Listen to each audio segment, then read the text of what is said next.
and it is a great honor to welcome a champion of sustainability, a champion of the SDGs, an individual who's been a fierce supporter and defender of the media, in particular those based at the United Nations headquarters. She is the chair of the UN Sustainable Development Group and the fifth Deputy Secretary General of these United Nations. She once said that truthful journalism needed brave, dedicated professionals, so I give you a room full of them. Please welcome to the stage, Amina Mohammed.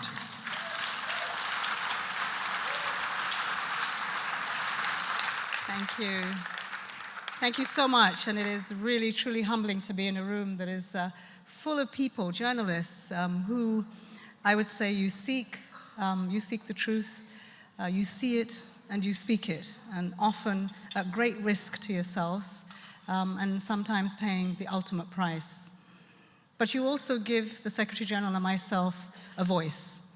We speak out there, but you amplify it, and this year you've amplified it for me in Sudan, in Chad, when I've been to Afghanistan last year, all these places where the issues and the pain of people needs to be told so that we can come back and try to do something about it, if not in the Security Council, certainly the voices of those in the General Assembly.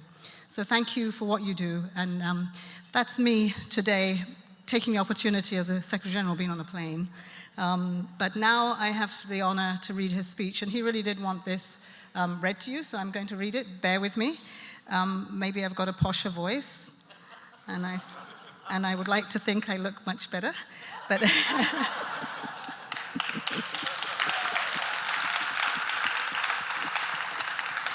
Steph, don't you report that at the media meeting tomorrow on Monday morning. But ladies and gentlemen, friends, it is a pleasure to have met with women and men of the United Nations correspondents tonight on behalf of the Secretary General. 2024 has been an incredible turmoil for the global community.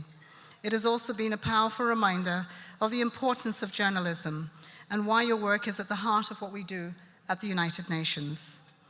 We can all agree that rigorous journalism is the backbone of accountability, of justice, and protecting human rights. Because facts are the greatest antidote to the lies, the disinformation, the false narratives fueling hate and division amongst humanity. And because when people and institutions, including the United Nations, are held to account, we all benefit. Covering the UN may not be the easiest beat in journalism, and I think Edie just showed us that this SG didn't say that. But relentless deadlines, translating incomprehensible UNEs into words that civilians can understand, last-minute briefings, and somehow you're expected to manage a workload that uncovers the entire fast-moving world.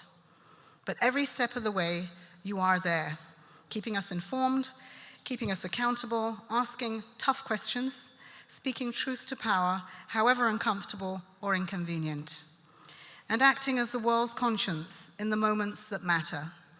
And for many of you, reporting extends beyond the professional to the personal. Reporting on events that affect your own countries, your families, and loved ones cannot be easy. But again, you're there, unwavering in your commitment to report the truth, sometimes paying the ultimate price, and for this, you have my deepest respect and admiration. Tonight is also a moment to reflect on another truth, that there has never been a more dangerous time to be in your profession. According to the Committee to Protect Journalists, 82 journalists and media workers have been killed so far this year. Every death is a loss for our UN family, but also for the human family.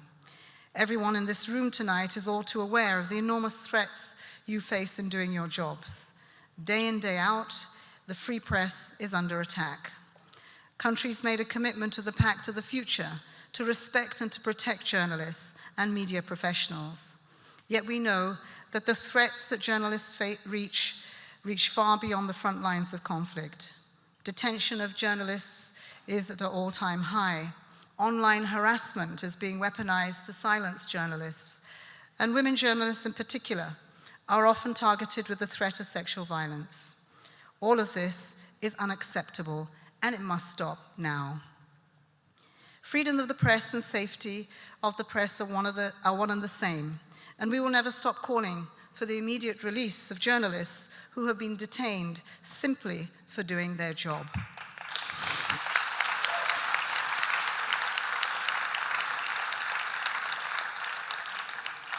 We will never give up calling for an end to impunity for those who threaten, attack, or kill journalists. And we will never stop calling for better measures to safeguard journalists in carrying out their vital work. Friends, ladies and gentlemen, you've dedicated your careers to giving a voice to the voiceless. Well, tonight it's our turn to use our voices to thank you. And let's be honest, even though there are days I would like to have freedom from the press, I hope you know how much we are deeply appreciative of your courage and everything that you do.